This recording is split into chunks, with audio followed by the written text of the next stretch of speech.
ناچارم کے نوجوان کی نعش کی امریکہ سے منتقلی رکن کونسل مجلس مرزا احمد بیگ ایئرپورٹ پہنچ گئے۔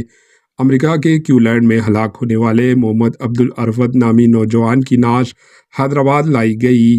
25 سالہ نوجوان کی اچانک گمشدگی کے بعد اور مشتبہ حالت میں موت واقع ہوئی تھی اور نعش ایک جھیل کے پاس دستیاب ہوئی۔ ناچارم کے رہنے والے اس نوجوان کی نعش جیسے ہی حیدرآباد ایئرپورٹ آئی، بیرسٹر اسدالدین اویسی رکن پارلیمنٹ حیدرآباد اور صدر مجلس اتحاد المسلمین کی ہدایت پر مرزا احمد بیگ انٹرنیشنل ایئرپورٹ شمشاباد پہنچ گئے اور انہوں نے کارگو کی کارروائی اپنی نگرانی میں کروائی اور نعش کو نوجوان کے مکان واقع ناچارم منتقل کیا۔ مجلس کے رکن قانون ساز کونسل کے ہمراہ کارپوریٹر ملےپلی ظفر خان، سابقہ کارپوریٹر و دیگر بھی موجود تھے۔ مرزا احمد بیگ قادری نے نوجوان کے والد اور دیگر رشتہ داروں کو پرسہ بھی دیا۔ عرفت گزشتہ سال امریکہ گئے تھے اور وہ وہاں انفارمیشن ٹیکنالوجی میں ماسٹرز کر رہے تھے۔